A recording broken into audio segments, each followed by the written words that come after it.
বাস্তব একটা চিত্র আপনার সামনে তুলে ধরছি। বক্তব্যের এতক্ষণ পর্যন্ত যা কিছু শুনেছেন সব যদি আপনি অমান্য করেন বা অস্বীকার করেন, ভুলে যদি যান, আমার কোনো আপত্তি নেই। এই কথাটা বিনীত অনুরোধ, আপনি মরা মানুষের মতো বসে শোনার চেষ্টা করুন, আপনার চোখ দিয়ে পানি চলে আসবে। ইতিহাসটা যদি বলতে শুরু করে দিই, আপনারা 4 ভাই দিল্লিতে রাজমিস্ত্রি কাজ করেন। ঈদের 1 সপ্তাহ আগে বাড়ি আসবেন।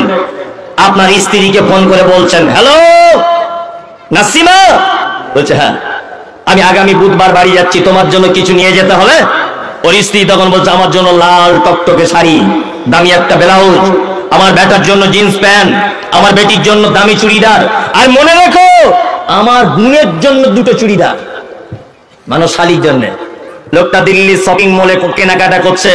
ওর স্ত্রী আবার ফোন করে বলছে, হ্যালো এই শোনো শোনো শোনো শোনো, বেটার কোমরের মাপ জানো তো 32। তা তোমার এত দেরি হচ্ছে কেন, তাড়াতাড়ি কিনে নাও, না তো ট্রেন পাবে না। ওর বেটা তখন বলছে, তোমাদের সবার কেনা রেডি, শুধু আব্বার জন্য একটা পাঞ্জাবি আর লুঙ্গি, আর মায়ের জন্য একটা শাড়ি আর ব্লাউজ কিনছি, ঈদের দিনে পড়বে তাই। ওর স্ত্রী তখন বলছে, কেন প্রত্যেক বছর তুমি কেন জামা কাপড় দিতে যাবে তোমার আব্বা মাকে, আর তোমার আর 3টে ভাই চোখে দেখতে পায় না? ও তখন বইয়ের কথা শুনে বাড়ি চলে এলো। 4 ভাইয়ের একই অবস্থা, মরা মানুষের মতো আমার দিকে তাকিয়ে থাকবেন, শুধু নড়াচড়া করবেন না। ঈদের দিনে মসজিদে তাকবীর হচ্ছে, আল্লাহু আকবার আল্লাহু আকবার, লা ইলাহা ইল্লাল্লাহ, আল্লাহু আকবার আল্লাহু আকবার, ওয়ালিল্লাহিল হামদ। হয় মসজিদে ঈদের দিনে সবাই নামাজ পড়তে যাচ্ছে নতুন জামা কাপড় পরে, আর তোমার মা আর তোমার আব্বা 2 তলার ঘরে উঠতে পারে না বলে সিঁড়ির তলাতে তোমার আব্বা একদিকে থাকে, তোমার মা একদিকে থাকে মশারির ভিতরে। বাড়ির সবাই নামাজ পড়তে চলে গেল। তোমার মা তোমার আব্বাকে কাঁদো কাঁদো কণ্ঠে বলছে, শফিকুলের আব্বা তুমি ঈদের নামাজ পড়তে যাবে না? তোমার আব্বার বয়স তখন 90 বছর, তোমার মায়ের বয়স 85 বছর। তখন তোমার আব্বা কাঁদো কাঁদো কণ্ঠে বলছে, যেতে তো ইচ্ছা করে, কি পরে যাব, জামাটা যে কোথায় খুঁজে পাই না। আপনার মা পেচ্ছাপ করা শাড়িটা কোন রকম হাঁটুটাটুগুলো লজ্জাস্থানটা ঢেকে, গায়ে ব্লাউজ নেই, 85 বছর, চোখে কম দেখে, হিচড়ে কুচড়ে মশারির ভিতর থেকে বার হয়ে পুরাতন বাক্সতে তোমার বড় বোনের দেওয়া 2টো লুঙ্গি আর পাঞ্জাবি ছিল, একটা একটা করে বার করে তোমার আব্বার গায়ে পরিয়ে দিয়ে বলেছে, শফিকুলের আব্বা চাও তুমি ঈদগাহে নামাজ পড়তে চলে যাও। নামাজ শেষ হলো, খুতবা শেষ হলো, সবাই বাড়ি চলে এলো। তোমার আব্বা আস্তে আস্তে আস্তে লাঠি নিয়ে হাঁটতে হাঁটতে তোমাদের বাড়ির মেন গেটের সামনে এসে বসে আছে। বাড়িতে ঢুকতে পারছে না, অনেকক্ষণ হেঁটেছে তো ওই জন্যে। দুপুর 2টো তখন বাজে। সবাই তার বাড়িতে আত্মীয় স্বজন শালা শালি ঈদের দিনে আনন্দ ফুর্তি করছে। তোমার আব্বা দুপুর 2টো পর্যন্ত তোমাদের মেন গেটের সামনে বসে আছে, কিন্তু 4 বৌমা 2টো মিষ্টি আর একটা লুচি, 2 পিস মাংস, একটা পরোটা পৌঁছে দিল না। কেন এই অবস্থা? তোমার মা ঈদের দিনে বছরে একবার ঈদ, 4 বৌমা মিলে একটু আনন্দ করে গোসল করিয়ে দিবে, সেটাও তোমার মায়ের নসিবে হলো না। পেচ্ছাপ করার লুটিয়ে পুটিয়ে কাপড় নিয়ে তোমার মা ঈদের দিনে মশারির ভিতরে চুপচাপ মেরে বসে আছে, মন খারাপ, দুপুর 2টো পর্যন্ত খেতে পেল না। কেন সমাজ? কিসের বিবেচনা, কিসের শিক্ষা, কিসের সমাজ ব্যবস্থা? হ্যাঁ, তোমার মায়ের থেকে পৃথিবীতে বদমাশ মহিলা আর কেউ নেই। ওই জন্য ঈদের দিনে তোমার মায়ের এই সাজা। তোমার আব্বার থেকে খারাপ লোক গগন পাহাড়ি গ্রামে দ্বিতীয় আর কেউ নেই। তোমার মায়ের অপরাধ কি?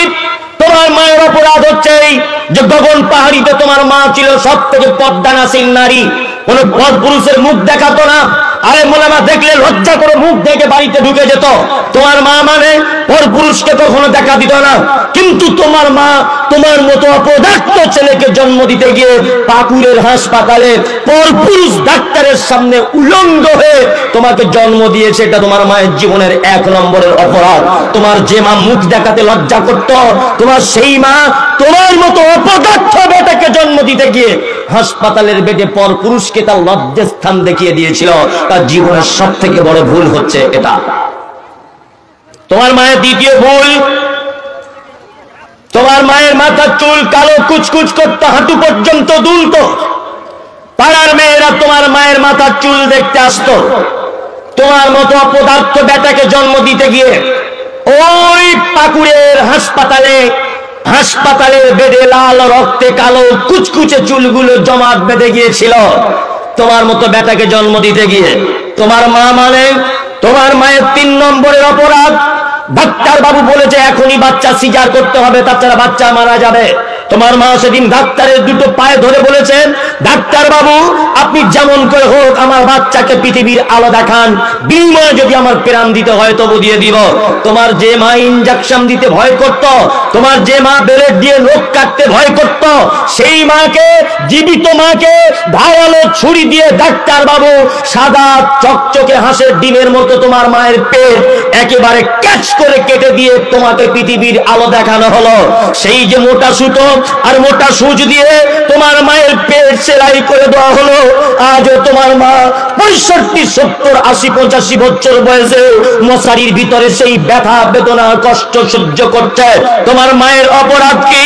তোমার মায়ের অপরাধ হলেই চিকিৎসা বিজ্ঞানীরা বলেছে প্রত্যেক মা তার বাচ্চাকে দিনে 8 বার করে দুধ পান করায়, একবার 250 গ্রাম দুধ পান করাতে হয়। কোরআন বলেছে প্রত্যেক মা তার বাচ্চাকে 2 বছর দুধ পান করায়। 50 টাকা যদি দুধের কেজি হয় তাহলে তোমার মা তোমাকে দুধ পান করিয়েছে 90,000 টাকা। তোমার আব্বা মানে ওই পুরুষ মানুষটা তোমাকে দামি স্কুলে পড়াবে বলে নিজে নতুন জামা না পরে ঈদের দিনে তোমার জন্য নতুন জামা কিনে আনতো। তোমার আব্বা মানে তোমাকে স্কুলে পড়াবে বলে 60 বছর বয়সে রামপুরহাটে রাজমিস্ত্রির লেবারের কাজ করত। মশলা মাথায় নিয়ে 2 তলার সিঁড়ি দিয়ে কাঁপতে কাঁপতে তোমার আব্বা উঠতো। আজকে তোমার আব্বা পৃথিবীর সব থেকে খারাপ মানুষ তোমার কাছে, তাই না? কোরআন কি বলছেন এই দিকে দেখুন। কোরআন বলছে ইয়াসালুনাকা মাযা ইউনফিকুন কুল মা আনফাকতুম মিন খাইরিন ফালিল ওয়ালিদাইন ওয়াল আকরাবিন ওয়াল ইয়াতামা ওয়াল মাসাকিন ওয়া বনিস সাবিল ওয়া মা তাফআলু মিন খাইরিন ফাইন্নাল্লাহা বিহি আলিম। আল্লাহ নবীকে জিজ্ঞাসা করা হচ্ছে, নবী আপনি বলুন সারা পৃথিবীতে যত আমরা দান সাদকা করি সবথেকে বেশি দানের জায়গা, সবথেকে বেশি উত্তম খরচার জায়গা কোনটা আপনি বলুন। আল্লাহ নবীকে বলছেন কুল, নবী আপনি প্রশ্নকারীদের জবাব দেন মান ফাকতুম মিন খাইরিন ফালিল ওয়ালিদাইন। পৃথিবীতে যত খরচা করার জায়গা আছে, পৃথিবীতে যত দানের জায়গা আছে, বাপ মায়ের জন্য খরচা করে একটা ছেলে যে নেকি পায় অন্য কোথাও খরচা করে ওই নেকি আর পাওয়া যাবে না। এটা মসজিদের জলসা 2000 টাকা দান করলেন 2000 নেকি হবে। আপনি যদি ওর থেকে 200 টাকা দিয়ে আপনার মায়ের জন্য একটা ওড়না কিনে নিয়ে যদি আপনি যান তাহলে এই 2000 টাকা দান করে যা নেকি হবে এর থেকে লক্ষ কোটি গুণ নেকি বেশি হবে আপনার মায়ের জন্য ওড়না কিনে নিয়ে গেছেন। তাই কাজকর্ম কিছু নাই, 2বার 3বার হজ করে এসেছে, আবার বলছে হুজুর একটু দোয়া করবেন পশ্চিম দিকে যাওয়ার নিয়ত করেছি। মানে ও ভেবেছে মনে হয় মক্কা মদিনাতে জান্নাত বসে আছে ওখানে, ও ঘন ঘন আমরা হজ করতে যাচ্ছে জান্নাত পাবে বলে ওইখানে। কি বলছি বুঝতে পারছেন কিছু? অথচ বাড়িতে মা রয়েছে পালি সিস্টেমে ভাত খায়, তোমার লজ্জা শরম আছে? 4 বৌমা 4 দিক দিয়ে তরকারি দিয়ে যাবে, তোমার আব্বা খাবে। 4 বৌমা 4 দিক দিয়ে আপনার লুচি মিষ্টি দিয়ে যাবে, তোমার আব্বার যেটা ভালো লাগবে সেটা খাবে, তোমার মায়ের যেটা সুবিধা মনে হবে সেটা খাবে। এর নাম পিতা মাতার সঙ্গে সৎ ব্যবহার। কোরআন বলছে উফিওয়ালা তানহারহুমা, কখনোই নয় তোমার মায়ের এবং আব্বার সঙ্গে এমন কথা বলে দিও না যে তোমার আব্বা মা তোমার কথাতে শব্দটুকু বলে দেয়। কোথায় জান্নাত খুঁজছেন? ভাবছেন মনে হয় হজ করতে গেলে জান্নাত পাওয়া যায়? বাড়িতে জান্নাত বসে আছে, তোমার মা সেবা করেন। আপনি বাড়িতে বেঁচে আছেন, আপনার বউ আপনার মাকে গাল দেয়, আপনি কি করেন বাড়িতে বসে বসে? আপনার বউ আপনার মাকে গালাগালি করছে, আপনি ভেড়ার মতো বসে আছেন বাড়িতে। কেন বসে আছেন? প্রতিবাদ করতে পারছেন না? যাই আমার ভাত বামাই তুমি কটু কথা বলবে না। খুব হিসাব করে মা হিসাবে ইসলাম নারীকে ওকে মর্যাদা দিয়েছে। চলুন স্ত্রী হিসাবে নারীর মর্যাদা কতটা, স্ত্রী হিসাবে একটা মানুষ কতটা ভালো এই সার্টিফিকেটটা দিতে পারে কে? স্ত্রী, তাই না? আপনার সার্টিফিকেট স্ত্রী যখন দিবে তখন আপনি আল্লাহর কাছে ভালো হবেন। কি বলছি বুঝতে পারছেন? আপনি যে আল্লাহ নিকটে ভালো লোক, এই সার্টিফিকেট কার সার্টিফিকেট গ্রহণ করা হবে? স্ত্রীর। তাই না? চলুন, নারীদের ইসলামে মর্যাদা কতটা। হযরত মুহাম্মদ সাল্লাল্লাহু আলাইহি ওয়াসাল্লাম স্পেশাল ভাবে পুরুষদের ব্যাপারে এমন কোন কথা বলেনি যে পুরুষ এই এই কাজ করলে জান্নাত চলে যাবে, কিন্তু নারীদের ব্যাপারে বলেছেন। বলেছেন না? বলেছেন। আল্লাহ নবী বললেন, আল মারাতু ইযা সাল্লাত খামসাহা, একজন নারী 5 ওয়াক্ত নামাজ পড়বে। কি পড়বে? 5 ওয়াক্ত নামাজ পড়বে। পরে আপনার স্ত্রী নামাজ পড়ে? এই পড়ে? পড়ে না। সারাদিন বিড়ি বাঁধছে বসে বসে, ও নামাজ পড়বে কখন? সারাদিন তো বিড়ি বাঁধছে, এদিকে মোবাইলে গান শুনছে, 4-5 জন বসে বসে বিড়ি বাঁধছে। আর গান না শুনলে বলছে তোর ননদ কেমন আছে, যে ভালোই আছে। বলছে তোর শাশুড়ি, বলছে ওর কথা বলিস না, অজু ভেঙে যাবে। সারাদিন কি বোধ করছে বসে বসে, আর বিড়ি বাঁধছে। ঝাড়খণ্ডে করে বিড়ি বাঁধে, নামাজ কালাম কিছু নাই, সারাদিন বসে বিড়ি বাঁধছে, আর এর ওর কুচ্ছ গেয়ে গেয়ে বেড়াচ্ছে। অথচ মুহাম্মদ সাল্লাল্লাহু আলাইহি ওয়াসাল্লাম বলেছেন একটা নারীর কত সুযোগ, যে 4টে কাজ শুধু তুমি করবে। কটা? 4টা। 1, সালাত আদায় করবে। 2, ওয়াসামাত শাহরাহা, 1 মাস সিয়াম পালন করবে। 3, ওয়াতাআত বালাহা, স্বামীর সেবা করবে। করে তো? স্বামীর সেবা করে? ওই একজন এরকম করছে, মানে চাচা খুব বিপদে আছে, আমি যা বুঝতে পারছি। স্বামীর সেবা করে না? আল্লাহু আকবার। স্বামী স্ত্রী ভালোবাসা নেই? আল্লাহু আকবার। আম্মা জান আয়েশা বলছেন, যে গিলাসে আমি পানি পান করিতাম, পান করা হয়ে গেলে নবীকে দিতাম। দেখিতাম আমি নিজ নয়নেতে, ওখানে মুখ লাগাইয়া নবী পান করিতেন। গোস্ত খেয়ে হাড্ডি গুলো ফেলিয়া দিতাম, চুষে চুষে খেত নবী চোখেতে দেখিতাম। আল্লাহু আকবার, কি প্রেম! আম্মা জান আয়েশা বলছেন, আমি যে গ্লাসে মুখ লাগিয়ে পানি পান করেছি, আল্লাহ রাসূলকে দেখেছি ওই গ্লাসে মুখ লাগিয়ে তাবার তিনি পানি পান করতেন। গোস্তকে হাড্ডিটা ফেলে দিয়েছি, আল্লাহ রাসূলকে দেখেছি ওই হাড্ডিটা আবার মুখের ভিতরে নিয়ে চিবিয়ে চিবিয়ে তিনি খেতেন। আপনার স্ত্রী আপনার আটু খায়, তা হারামখোর সারাদিন যা বিড়ি টানে, ওর মুখের যা গন্ধ, ওর বহু জোর কাছে থাকে, এটা আলহামদুলিল্লাহ। ওর দাঁতগুলো মনে হচ্ছে তরমুজের বিচি, সারাদিন ফিচিক ফিচিক, হারামখোর সারাদিন ফিচিক ফিচিক করছে সারাদিন। ঠিক বলছি না ভুল বলছি? চি চি চি চি, সত্যি ও শুধু অবলা প্রাণীদের মতো বলে তোমার কাছে থাকে, তাছাড়া জীবনেও থাকতো না। বাসে ট্রেনে বিড়ি খাওয়া লোক যদি পাশে বসে তা বমি চলে আসে। আমি শুধু ভাবি যে ওর বহু ওর কাছে থাকে কি করে। সত্যি ও খুব নিরুপায়, বাপের বাড়ি ফেরত যাওয়ার রাস্তা নেই, এই কারণে বিপদে পড়ে আছে। আপনাদের এখানকার লোক বিড়ি খায় না মনে হয়? খায় না? আমি ভাবছিলাম আমাদের ওই দিকের লোক খায়। কত বড় বিড়িখোর, বলছে টানে টানে তৃপ্তি আনে, বুঝলি না? টানে টানে তৃপ্তি আনে।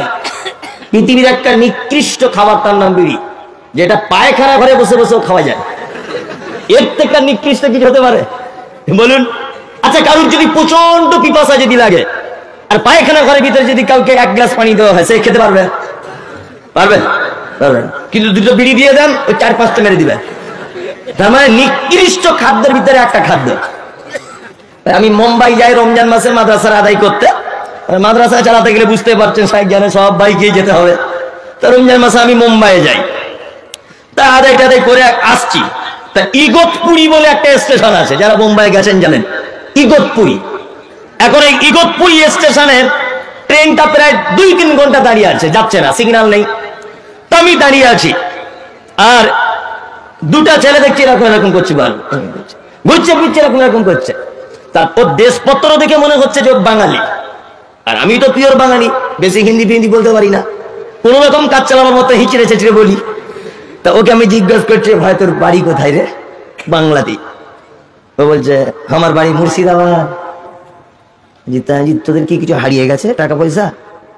তা তাহলে বল, আমি মুর্শিদাবাদে জলসা টলসা করতে যাই, যদি টাকা পয়সা হারিয়ে যায় তো তুই 500 টাকা দিবা, বাড়ি গেলে তুই আবার দিয়ে দিবি আমাকে, তুই আমারই এলাকার লোক যখন। বলছে না মরিশা স্মরণ করছে বলতে। যে কি স্মরণ করছে? আর বলছে লজ্জা করিস না, বলি দে। যে কি বল? বলছে দুজনা বিড়ি খাইতো, বিড়ি শেষ হয়ে গেছে, বিড়ির পাচা টাচা যদি পড়ে থাকে খুঁজছি, 2 টান মেরে নিব। বুঝে 2 টান মেরে নিব। ট্রেন ছেড়ে দিবে ওই জন্য খুঁজে বেড়াচ্ছি, যদি একটা পেয়ে যায় দুজনে ভাগ করে টান মেরে নেবো দুজনে। আশ্চর্য ব্যাপার। আর কিছু নামাজি আছে ফজর আজান হচ্ছে মসজিদে, আসসালাতু খায়রুম মিনান নাওম, ঘুমের থেকে নামাজ অতি উত্তম। আসসালাতু খায়রুম মিনান নাওম, ঘুমের থেকে নামাজ বেশি উত্তম।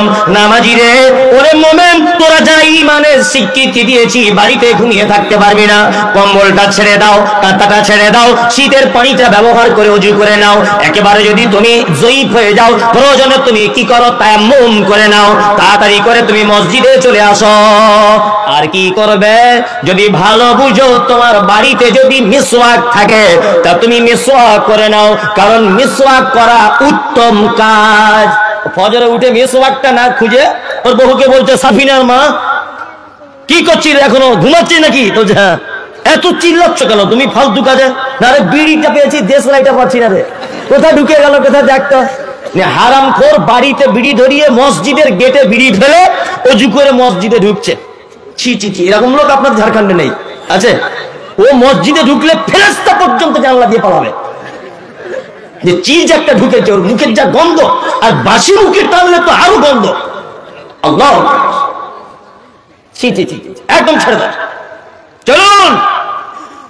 আম্মা জান আয়েশা বলছেন, আল্লাহর নবীর আর আমার বক্তব্য ছেড়ে দিব? ছেড়ে দিব? আমি জানি তো আর ছাড়া যাবে না, এটা আমিও বুঝতে পেরে গেছি। কতক্ষণ হবে সভাপতি স্যার? এই আমার বিপক্ষের লোক, 4টে পর্যন্ত? না না, 6টা পর্যন্ত চলুন, একেবারে 4টে শর্ট টাইম হয়ে যাচ্ছে। চলুন, স্বামী স্ত্রী ভালোবাসা। আমাদের নবী মুহাম্মদ সাল্লাল্লাহু আলাইহি ওয়াসাল্লামের বিবি বলছেন, যে গেলাসে আমি পানি পান ও করিতাম, পান করা হয়ে গেলে নবীকে দিতাম, দেখিতাম আমি ওগো নিজে নয়নেতে, ওখানে মুখ লাগাইয়া নবী পান করিতেন। এত মহব্বত ছিল। আল্লাহু আকবার। আমাদের স্বামী স্ত্রী আছে না? নাই।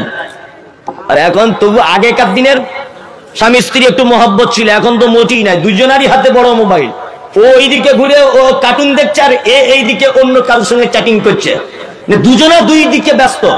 আর প্রেম ভালোবাসার টাইম কখন, তাই না? চলুন, আপনাকে একটা কথা বলে দিয়ে যাচ্ছি, সেটা হচ্ছে এই, মুহাম্মদ সাল্লাল্লাহু আলাইহি ওয়াসাল্লাম 3 নম্বরে বলেছেন, ওয়া আতাআত বালাহা, স্বামীর সাথে সদ্ব্যবহার করো।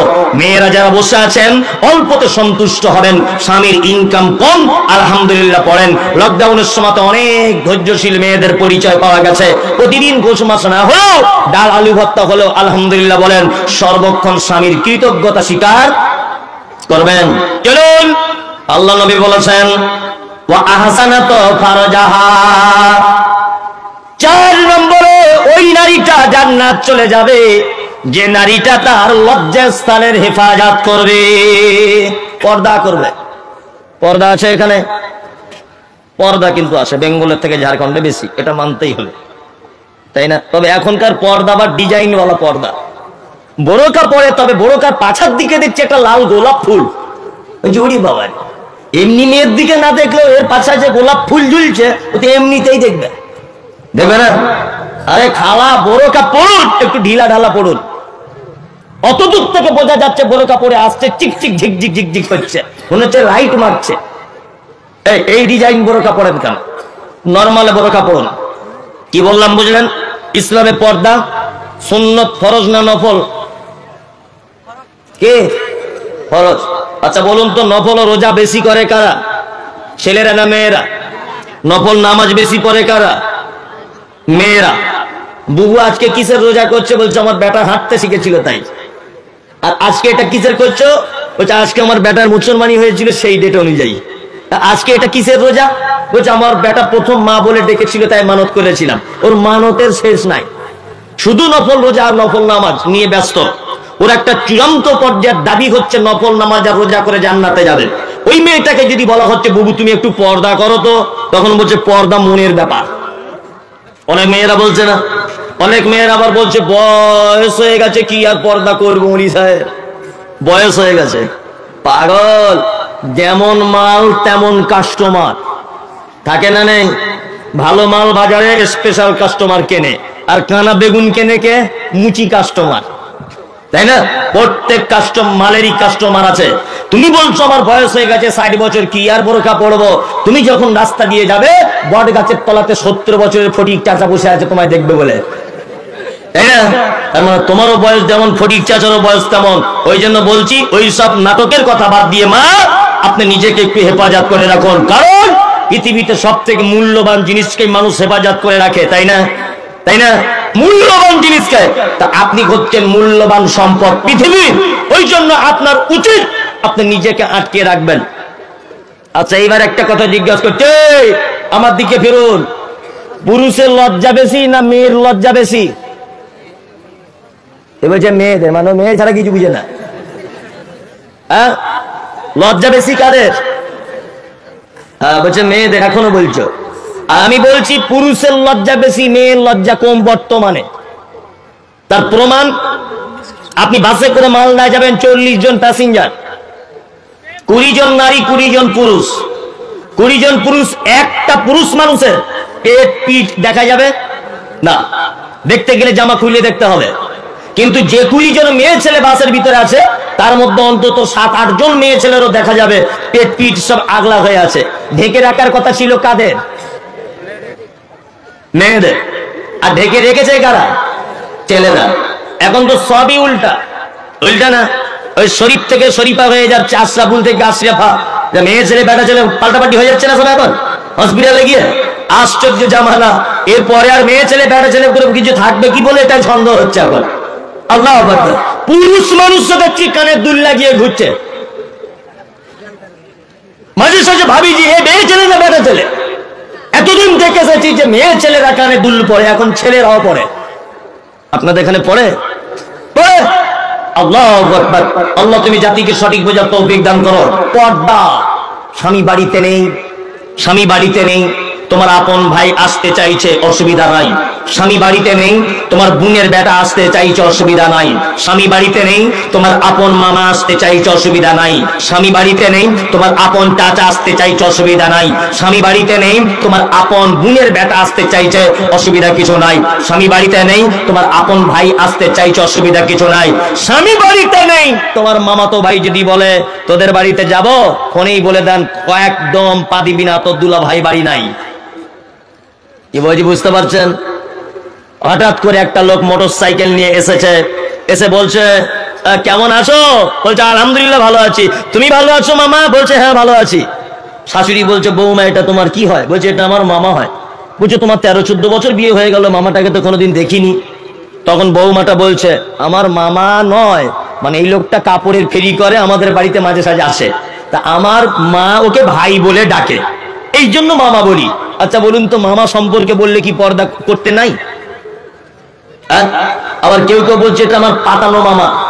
বলছে না আমার স্ত্রীর বাচ্চা কাচ্চা হয়নি। পর্দা কেমন গুরুত্বপূর্ণ জিনিস। আমার স্ত্রীর বাচ্চা কাচ্চা হয়নি, তা আরেকজনের একটা বেটা নিয়ে মানুষ করছি। বেটাটা নিয়েছিলাম যখন 1 বছর বয়স, আমার স্ত্রীকে মা বলে ডাকে, আমাকে আব্বা বলে ডাকে।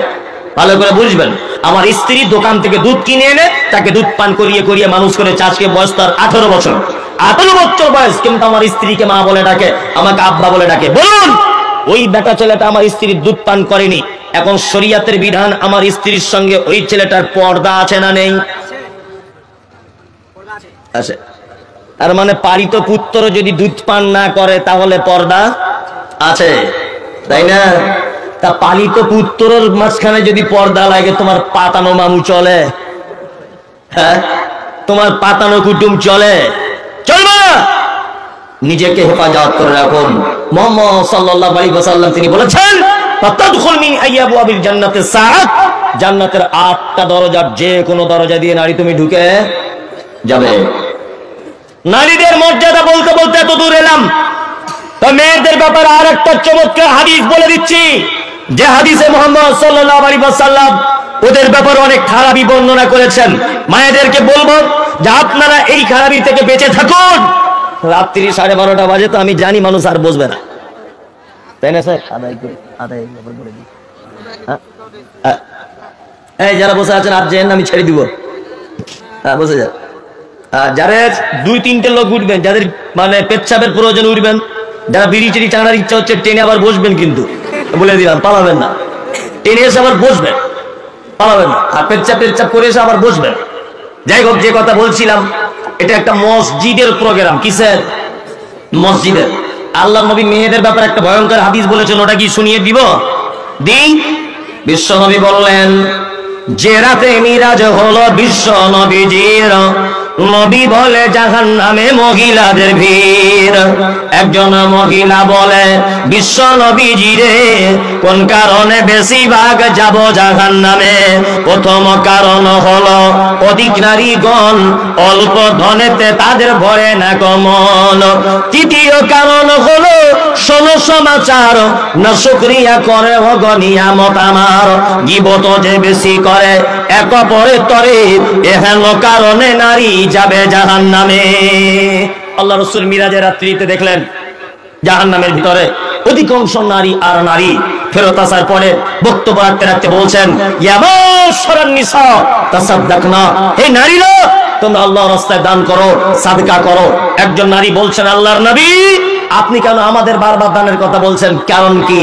বিশ্বনবী বললেন, প্রথম কারণ হলো অধিক নারীগণ, অল্প ধনেতে তাদের ভরে না কমন। অল্প জিনিস ওদের মন ভরে না, এই কারণে। দুই, স্বামীর প্রতি অকৃতজ্ঞতা। তিন নম্বরে হচ্ছে গীবত, পরনিন্দা বেশি করে। মানুষ ঊর্ধ্বমুখী চলে যাচ্ছে সবাই।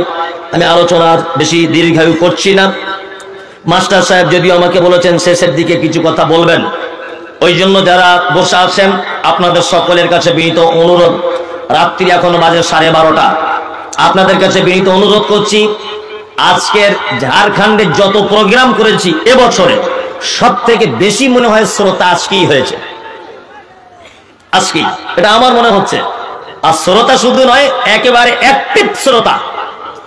তবে যারা চালাক বেশি তারা পালিয়ে যাচ্ছে, জানে মৌলী সাহেব আদায়টা দেয় কথা বলবে, আর থাকা যাবে না। তবে একটা কথা বলে রাখছি, শুনে নেন, চালাকদের বেশি দিন টিকিট নাই।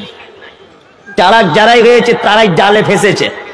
মিষ্টির দোকানে দেখেছেন তো, কিছু মাছি আছে, তারা মিষ্টির হাঁড়ি সাইডে বসে টুক করে রস খেয়ে পালায়।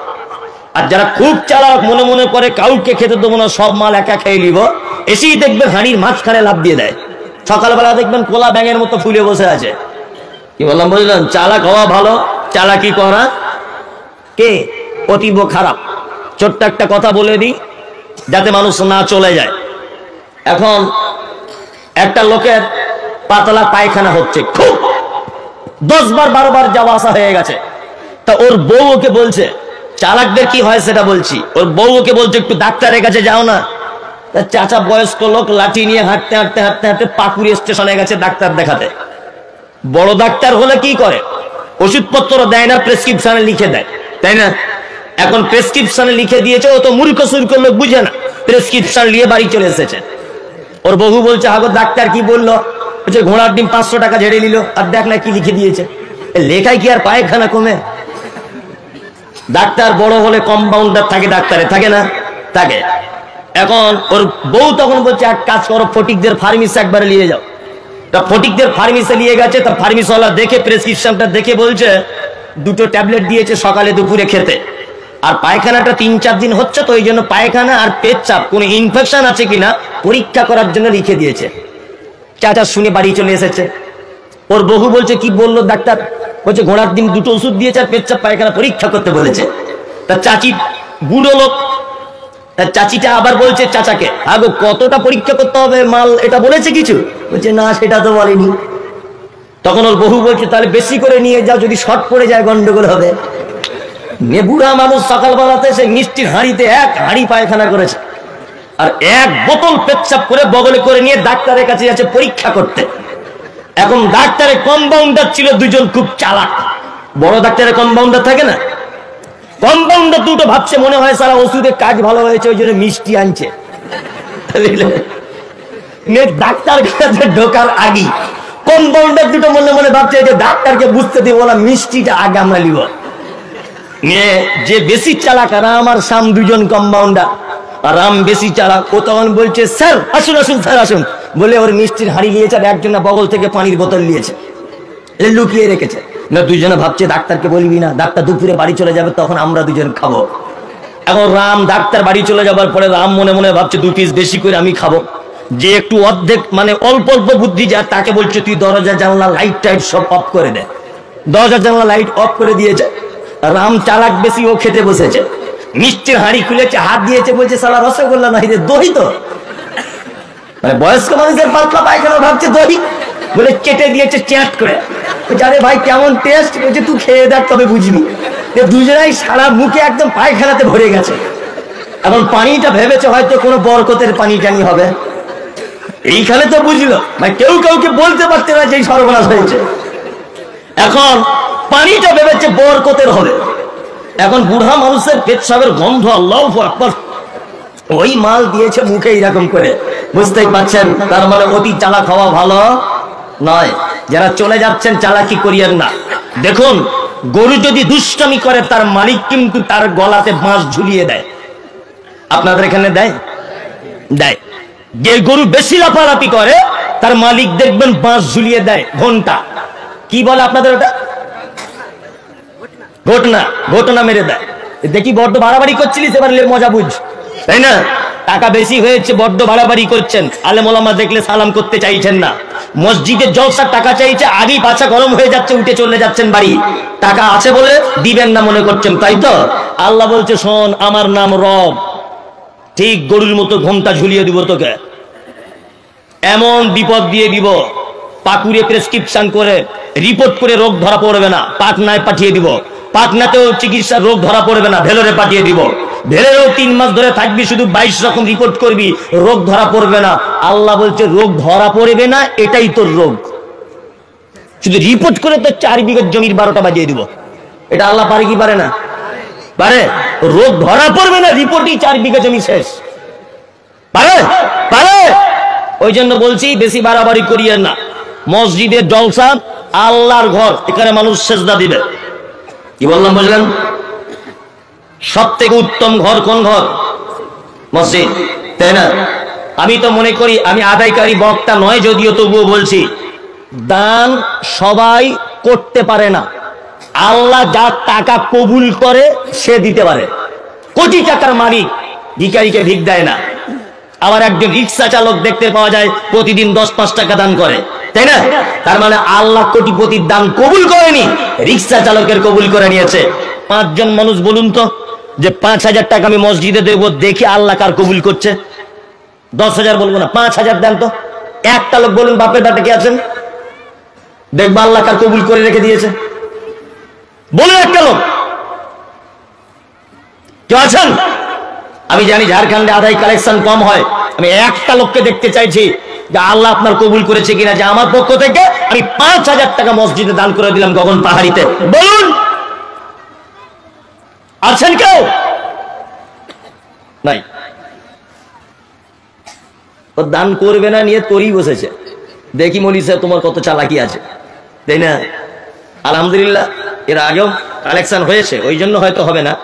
তারপরেও আমি বলবো একটা লোক অন্তত আমার বিশ্বাস বলবেই, একজনও। বলুন আল্লাহু আকবার। কেউ নাই এখানে? শোন,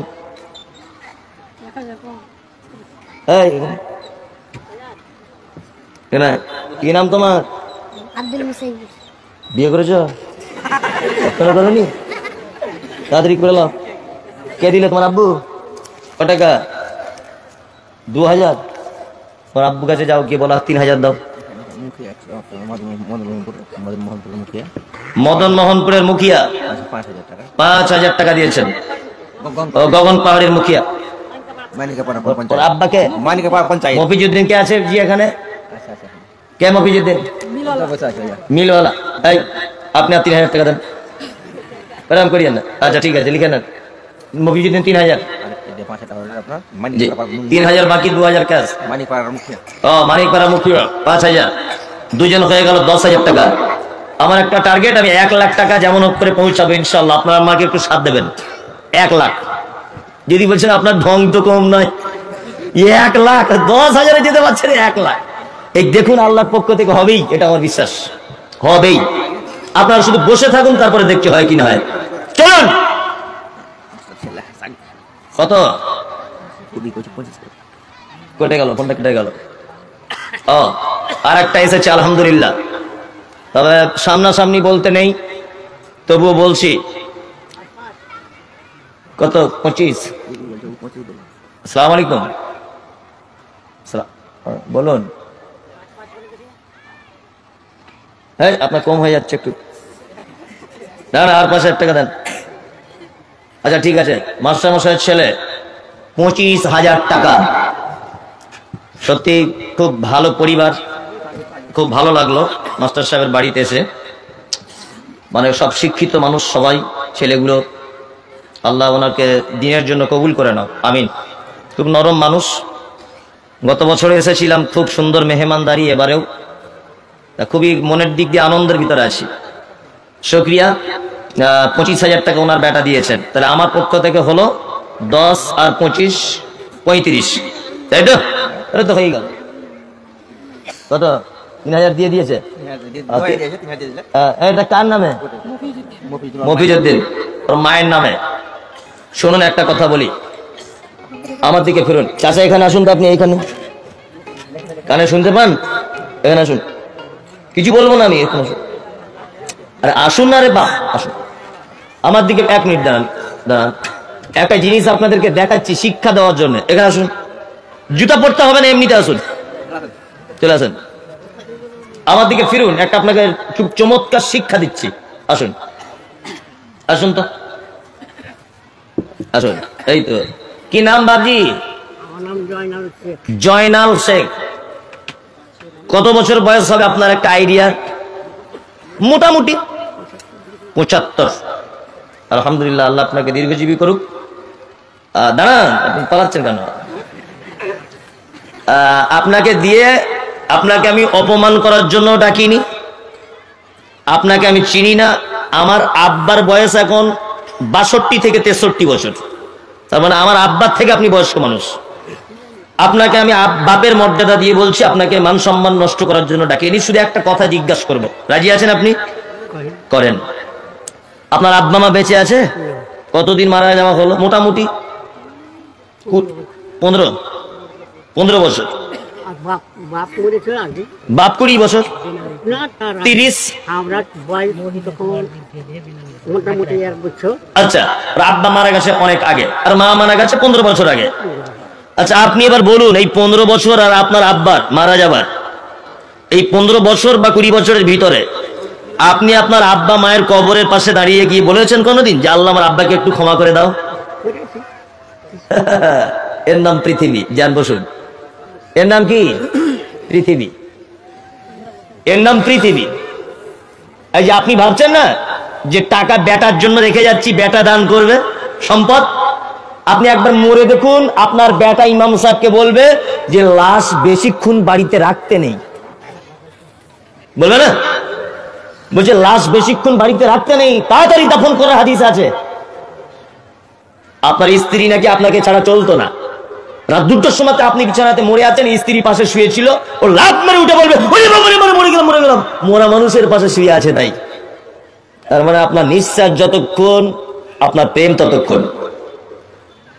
আপনি মারা যাবার পরে আপনার বেটার আপনার কবরে যাবে না। কি বললাম বুঝলেন? কেউ যাবে না, আপনাকে একা চলে যেতে হবে। তার আব্বা শুয়ে আছে কবরে, ও যাবার টাইম নাই যে কবরে গিয়ে বলা আল্লাহ আমার আব্বাকে ক্ষমা করে দাও। সবার একই অবস্থা।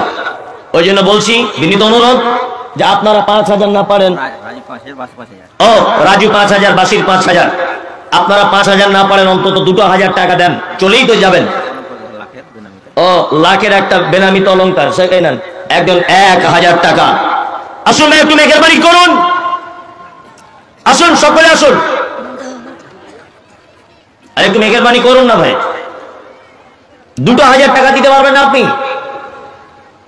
তুমি আসমানে থাকো প্রভু, আমি জমিনে, তবু তোমারি প্রেমে জমে হৃদয় গহীনে। আমি এ ভাই চলে যাচ্ছেন আপনি 1,000 টাকা, 500 টাকা আল্লাহর ঘরে দেন, একেবারে দিয়ে চলে যাচ্ছেন কেন? এটা তো একটা কৃপণতার লক্ষণ মনে হচ্ছে।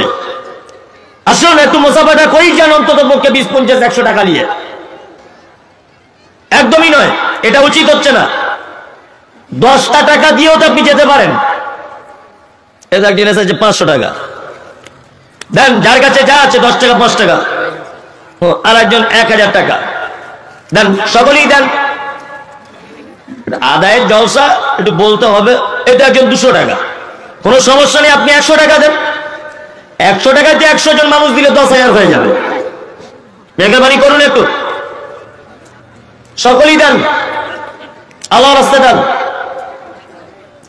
আমি হয়তো বানিয়ে বানিয়ে দোয়া করতে পারি না, ওই জন্য আপনি হয়তো আশা করছেন যে বানিয়ে বানিয়ে দোয়া টোয়া করবেন না।